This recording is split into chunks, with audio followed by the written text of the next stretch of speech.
श्री धर्मेंद्र यादव जी। बहुत बहुत धन्यवाद सभापति जी।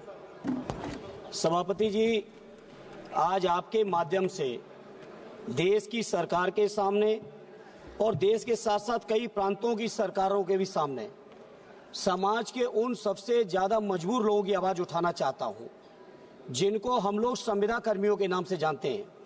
सभापति जी, अभी पिछले दिनों केरल की आवाज उठी आशा बहुओं की, और इसी तरह के हालात पूरे देश के अंदर हैं।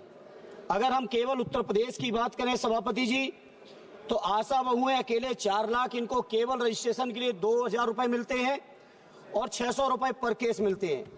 रोजगार सेवक लगभग 40,000, केवल 8850 रुपए। शिक्षा मित्र 1,48,000, इनका मानदेय केवल 10,000। आंगनबाड़ी सहायिकाएं और उनकी आंगनबाड़ी कार्यकर्ती लगभग 7.5 लाख, और इनको मानदेय मिलता है केवल 5,000 और 2700। इसी तरह से अनुदेशक लगभग 40,000, मानदेय केवल 8700। इसी तरह से पंचायत सहायक लगभग 40,000, मानदेय केवल 5,000। इसी तरह से रसोईया 3,76,796 और मानदेय केवल 2,000। ग्रामीण चौकीदारों की अलग समस्या। सभापति जी, मैं आपके माध्यम से केंद्र की सरकार जिसने लगातार वादे किए रोजगार देने के, लगातार भाषण चलते हैं 5वीं अर्थव्यवस्था के, आखिर ये अर्थव्यवस्था, आखिर ये इतना जो देश के अंदर संपन्नता, जो डंका बजा रहे हैं बीजेपी के लोग, जो बातें करते हैं बड़ी बड़ी, जो बातें करते हैं डबल इंजन की, जो बातें करते हैं दुनिया में सबसे बेहतर इकोनॉमी की। मैं पूछना चाहता हूं, अकेले उत्तर प्रदेश के अंदर लगभग 18 लाख कर्मचारियों का ये हाल है।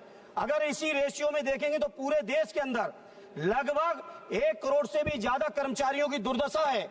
और साथ ही साथ सभापति जी, आश्चर्य इस बात का है, इसमें कहीं भी बाबा साहब भीमराव अंबेडकर जी के बनाए हुए संविधान में जो हमें रिजर्वेशन मिलना चाहिए दलित भाइयों को, जो रिजर्वेशन मिलना चाहिए पिछड़ों को, कहीं उसका कोई प्रावधान नहीं है। दिन नित नए षड्यंत्र, कैसे रिजर्वेशन को खत्म करें। रिजर्वेशन अगर सीधे खत्म नहीं कर पा रहे हैं तो आउटसोर्सिंग के माध्यम से खत्म कर दें। आउटसोर्सिंग कर्मचारियों का इतना शोषण हो रहा है सभापति जी कि मनचाही एजेंसियां हायर हो रही हैं। वो एजेंसियां अगर 10,000 रुपए सरकार पेमेंट करती है तो 3,000 से ज्यादा पेमेंट कर्मचारियों तक नहीं जाता है। सभापति 1 मिनट लेंगे बस, बहुत महत्वपूर्ण सभापति जी। इसलिए आपके माध्यम से मेरी मांग है, इन तमाम संविदा कर्मचारियों को सरकारी कर्मचारियों को दर्जा मिले, इन कर्मचारियों की भर्ती में आरक्षण हो, इन कर्मचारियों की भर्ती के लिए जो सुविधाएं हैं, उनके कल्याण की, परिवार की, ईपीएफ से लेके तमाम सुविधाएं, वो सुविधाएं मिलनी चाहिए। सभापति जी, इस बात से आप सोचिए, अकेले उत्तर प्रदेश के अंदर 1500 से ज्यादा शिक्षा मित्रों ने आत्महत्या की है। बैठे रक्षा मंत्री जी। धन्यवाद सभापति महोदय।